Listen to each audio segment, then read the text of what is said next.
Recorded live at the Joffrey Ballet, you're listening to Chicago Stories, a podcast featuring the stories of everyday Chicagoans as told to Mayor Rahm Emanuel.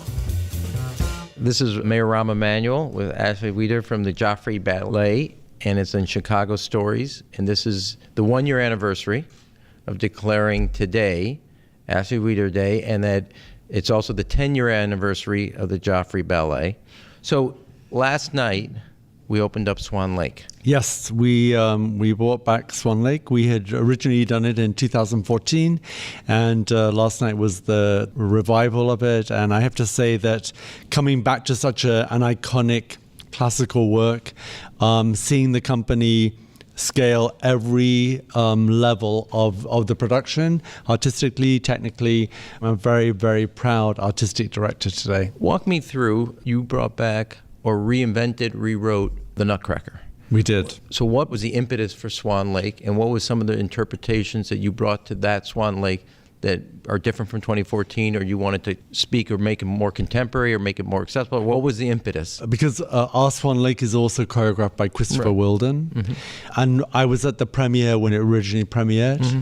And I always felt that, Christopher has an amazing way of looking at the 19th century classical canon and bringing a very fresh take on it, very relative, I think, for our audiences today. Mm-hmm. So it isn't your kind of very old-fashioned, run-of-the-mill storyline, mm-hmm. but he's taken an idea, and particularly in the case of Swan Lake, Chris was really influenced by the work of Degas, who probably is the most prolific artist who painted backstage at the Paris Opera.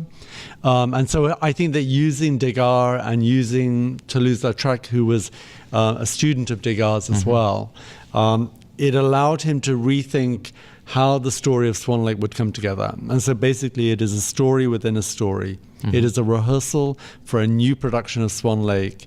And the young boy who is playing the role of Siegfried, the prince, is rehearsing the ballet, and then he continues the rehearsal and the idea in his fantasy. Does that mean that, since those two are also done by Tchaikovsky, does that mean you were bringing back Sleeping Beauty? Do you know the Joffrey Ballet have never done a Sleeping Beauty? I knew that. But U.S. history for 200. Okay, I'll take the column with the presidents. But I would say that I've always wanted to do a Sleeping Beauty. So is that possible that you would I don't want to put you on the spot, but I'm putting you on the spot. I'm hoping that maybe in 4 years we will do... Oh, kind of on the presidential season? Yes.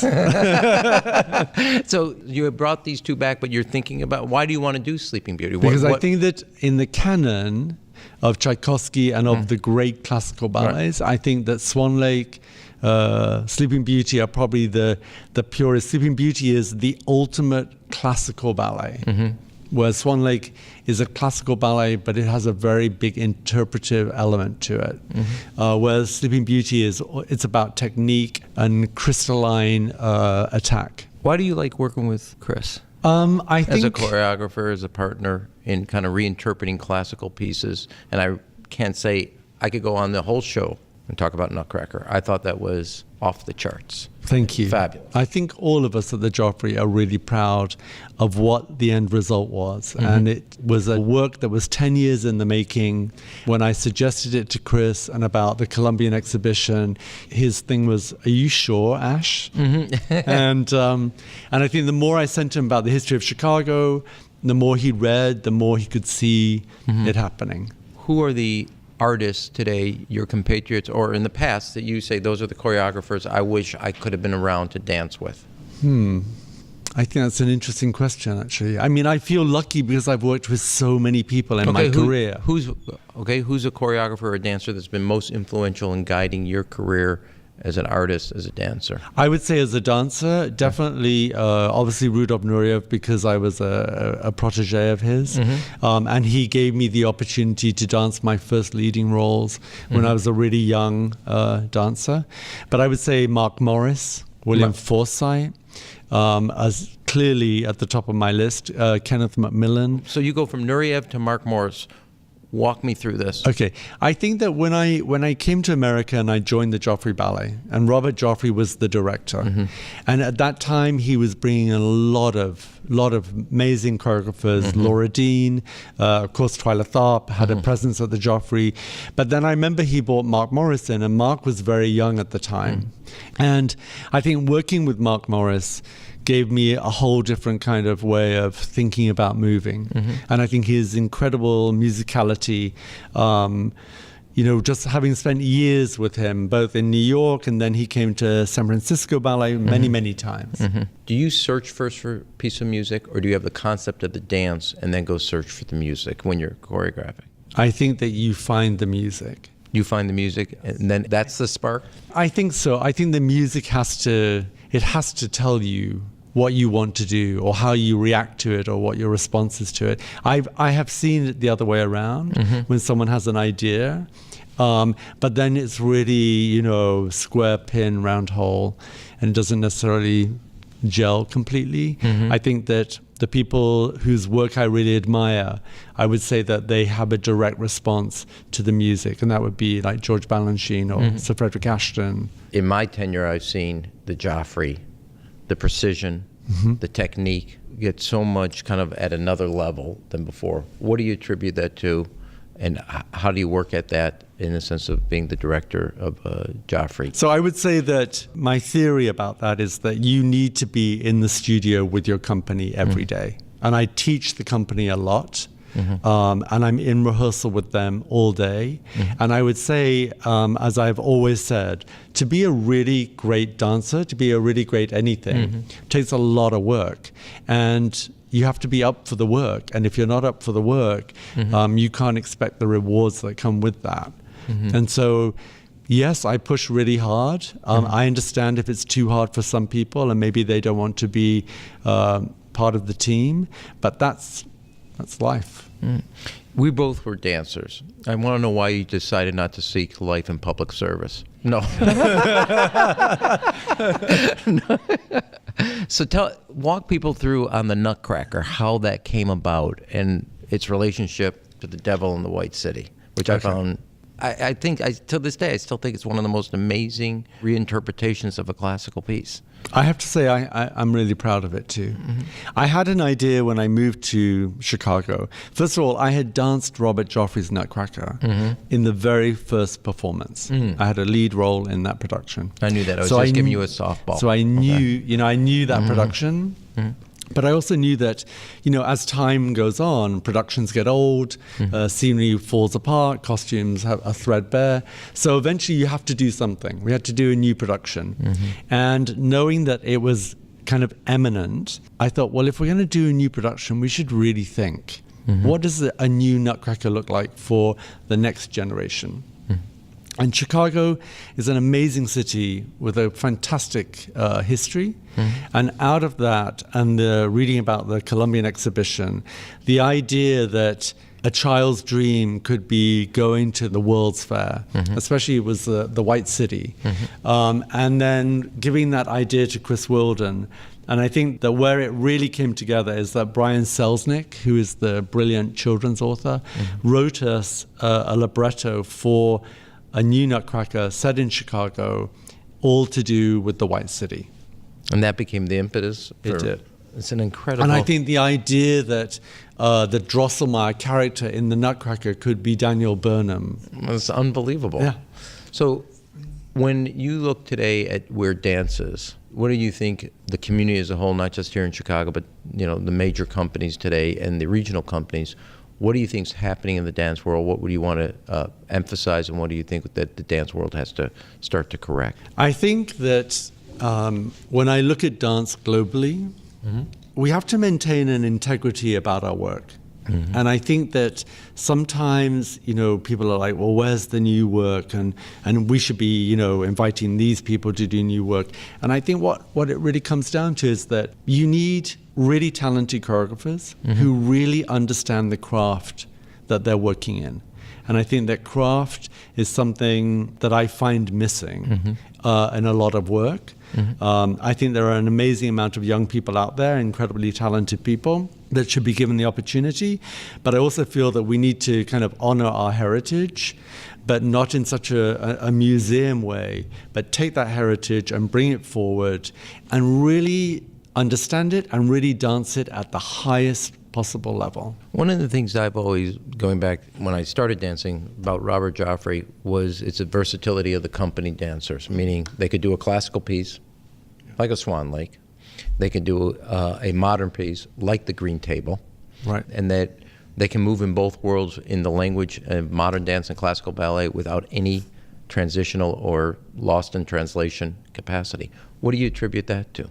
I think it's what I that think was just to prove to my mother that my education was worth something. That was all I did. Yeah, exactly. It was a throwaway question. That's all you got to do.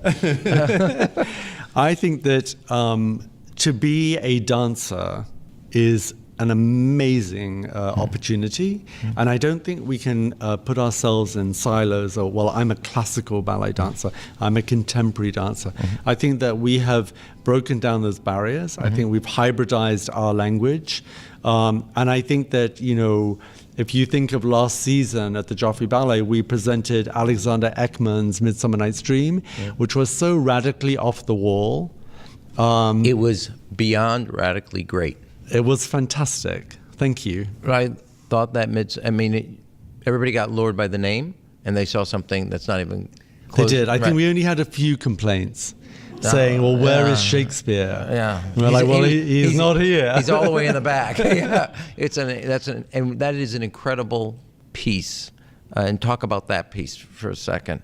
So Alexander Ekman, for me, is like he's an incredibly imaginative, fresh voice in dance, and I think that he has a very unique perspective. He has a brilliant way of working, and I think that we're lucky in Chicago and at the Joffrey that we've now worked with him quite a few times. He loves the company, and it comes back to being open about accepting different ideas from different people.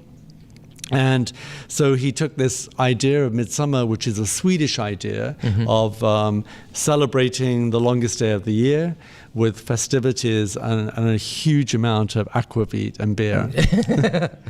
And then, of course, if you ever drink too much, I think that you can then not sleep so well and you go into a crazy nightmare. So it was a brilliant work. No, I mean, it's one of those pieces you walk away like, what made them think of this? And then you say it's the most brilliant thing you've ever seen. Yeah. Now, you have that for 10 years, and there was some relationship with that. You have it here in America, am I right? We hope to bring it back for sure, because I think that people would love to see it again. I think it would appeal to so many people, and so what we've realized is that if we do something quite radical, we're giving a real urban setting to this interview. That's all. Yeah. Go ahead. I think that people they hook into the Joffrey and they want to come and see what we're doing, and so I think that if we can reach a younger audience and keep building our audience in Chicago, I think we're doing a good job. 10-year anniversary. Yes. What do you want people, if they were to say, Ashley walked in this, and here's where Joffrey is today, how would you write that? I think that I would want people to know that at every leg of the organization, if I think where the company is today and the rep and the depth and the breadth of the work that we presented on the stage, but I also think that we started an academy in Chicago and since I've been here, and the academy is thriving at every level, and I think that we have been able to offer Chicago and young kids or open classes. It's everything. It's a pre-professional program, so it's every kind of dance. And then I think that the other thing that is really important is that our community engagement program, which is headed by Erica Edwards, has made an amazing inroads into Chicago, into the public school system. We were going to get and, there. I'm really proud of everyone. Karen Provost is the director of our school. I think that collectively with Greg Cameron, our brilliant executive director, that we've been able to really be thoughtful about what is our responsibility, what is our mission, and what do we want our legacy to be. Well, since I'm coming to the end of my tenure, I would say this, and this is what I love about you and Greg and what you've done with Joffrey, is that besides being a dance company homed here, if it's your home, you have a responsibility to its upkeep, and that you are involved in our children's lives, in our school, and in dance. And I think that's, if I can say as a mayor, as behalf of the people of the city of Chicago, this isn't just a place you are housed. You actually are part of the neighborhood and community, and you give back. And I want to thank you on behalf of the kids of the city of Chicago that you guys really have. Thank you. What do you think the relationship is between Joffrey, the dance company, and Chicago? And how can that get strengthened? I think that, because we're a leader, we're like the major dance company in Chicago. And I think that we have a responsibility to support all the other dance community in Chicago. I think that we can probably do more and do more things collectively to strengthen that. I bet you Greg's really breathing a sigh of relief that you said that. That you can do more. I think we can always do more. And I think that the thing for people to understand is that, ballet or dance is a beautiful, beautiful art form, but it has so many other disciplines that go with it that are life skills. Let me ask you, when you meet a young woman or a young man that's thinking of dance, and they're not sure they want to do classical ballet or modern or jazz or any of the pieces in an affirmative way or negative way, or what do you think of when I was growing up, you couldn't begin, Gus Giordano, he would not let you in to take jazz unless you had X years of classical ballet. Wouldn't let you do it. Interesting. I mean, I would say that, and we do this on a daily basis, we have lots of young kids that come here to do class and figure out if they like it. And I think the reality for any child or any of us is that we can't be good at everything.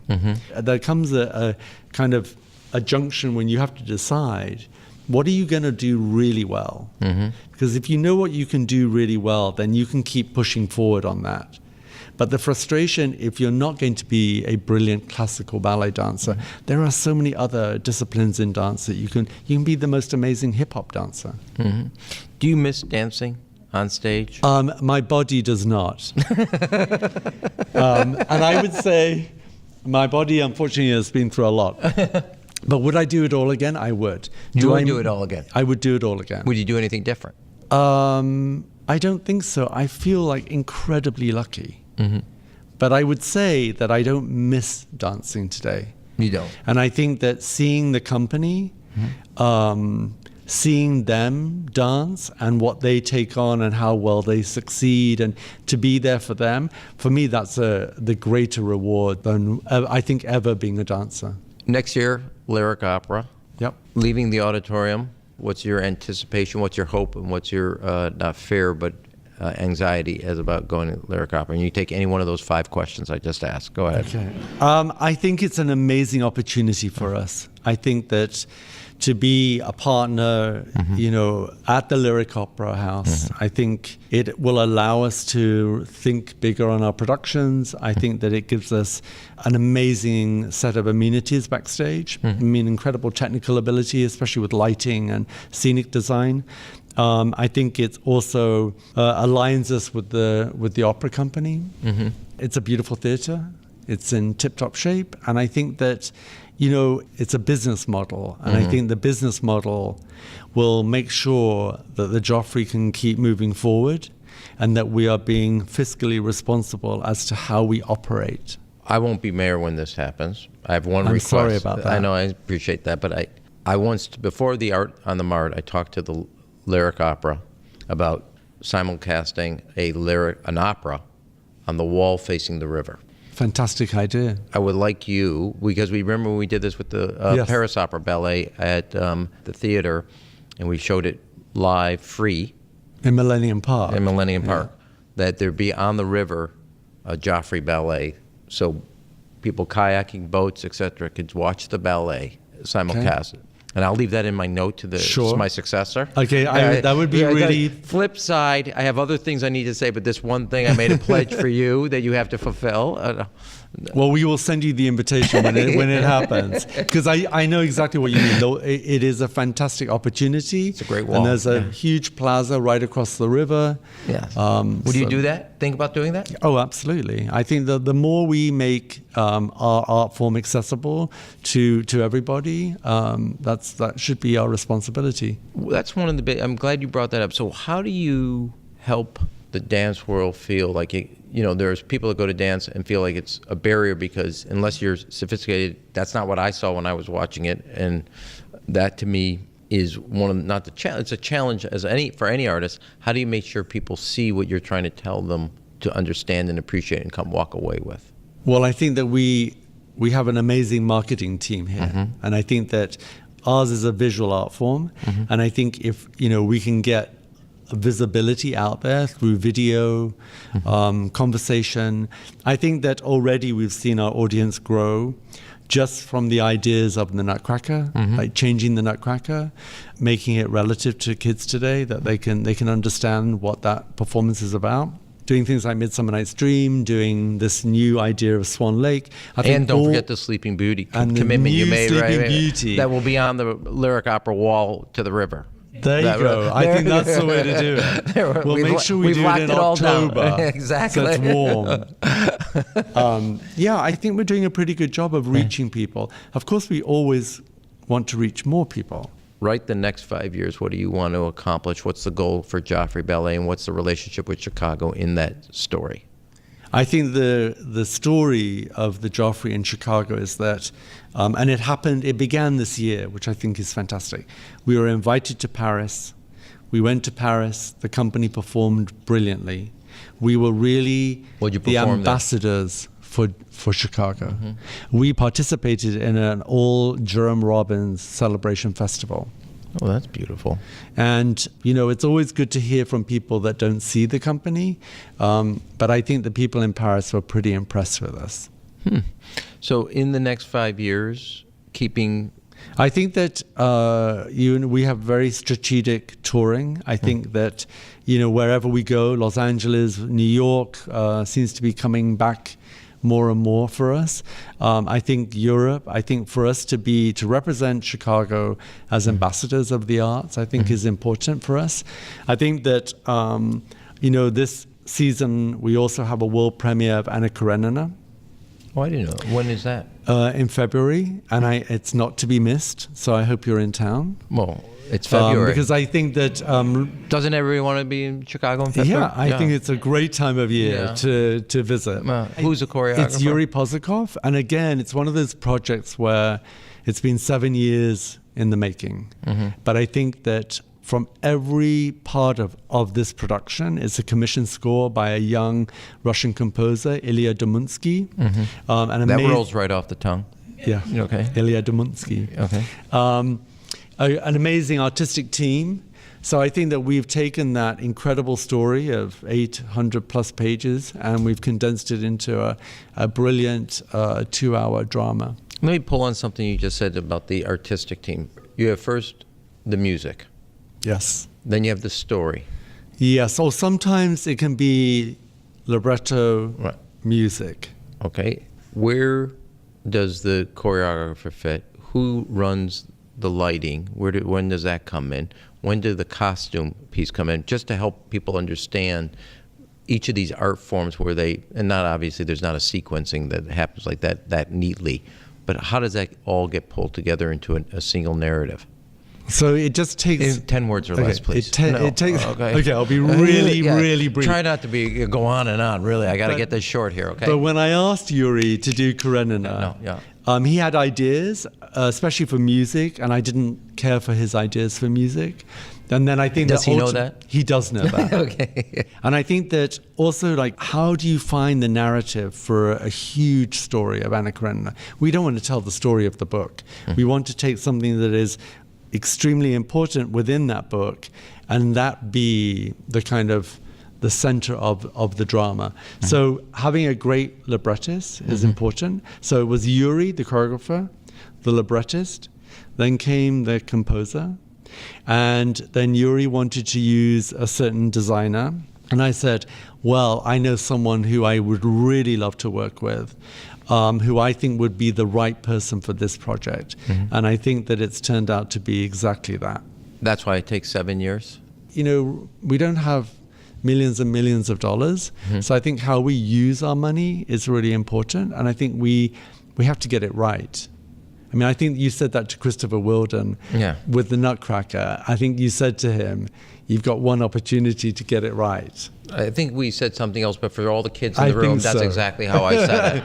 I think so. And if you're not sure that's how I said it, you can ask former Prime Minister Tony Blair. That's exactly how I told him, too. Okay. Yeah, it's my go-to line, exactly.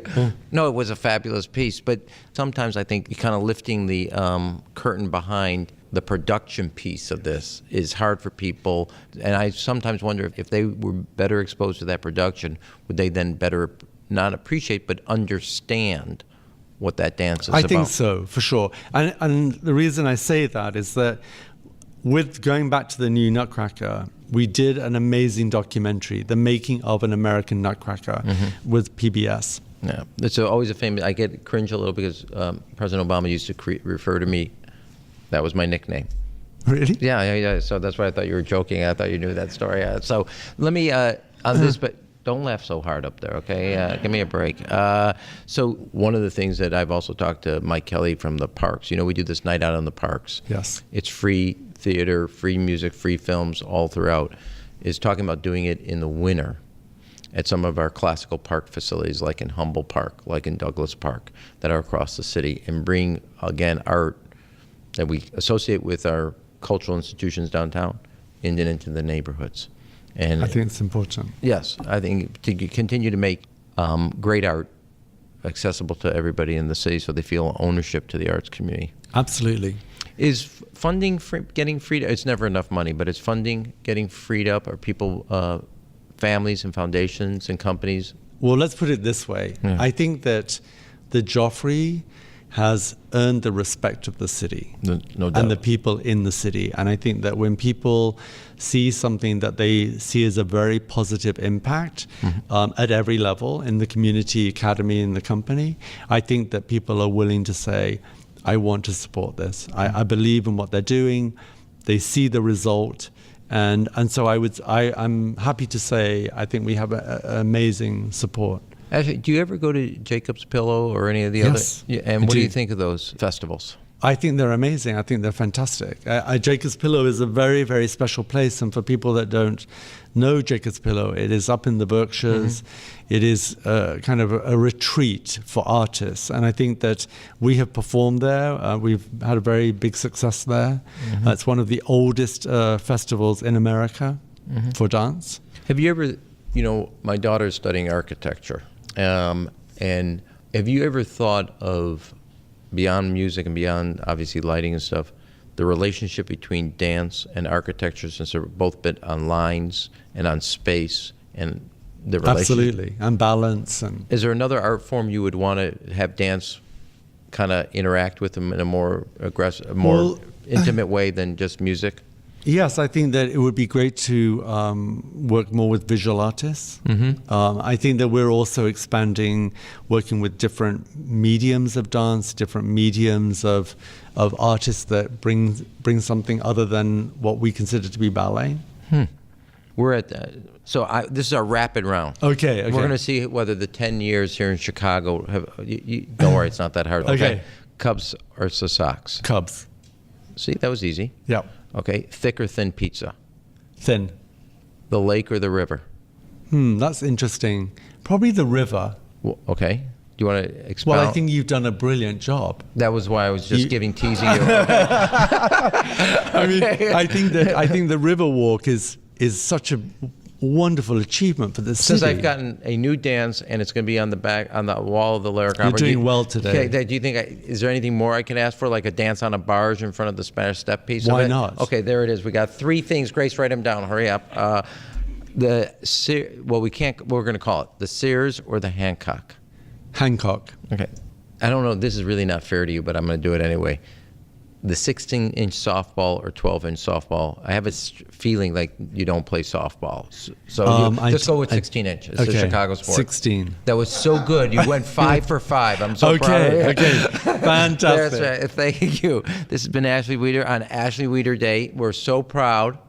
And I'm on a serious note. I remember when Joffrey faced challenges in New York, came to Chicago, and your star has been brighter, and the city's star has been brighter because you're here. Thank you so much. I feel incredibly honored to be a citizen of this city. We're proud that you call Chicago now home. Yeah, for sure. All right, this equal admiration has to end at some point here, okay? Well, thank you. I just want to say on behalf of all of us at the Joffrey Ballet, and I think in the arts community, that you have been such a champion for us. Well, thanks. And I think that you have pushed us to do more in the community, to look at dance as an education. So I think that I can say on behalf of all of us at the Joffrey, we're very, very grateful to you for all your support and for your inspiration. Thank you, Ashley. This is Rahm Emanuel from Chicago Stories. You've been listening to Chicago Stories with Mayor Rahm Emanuel. You can subscribe and leave a review on Apple Podcasts and tweet your guest ideas using hashtag ShyStories. Thanks for listening.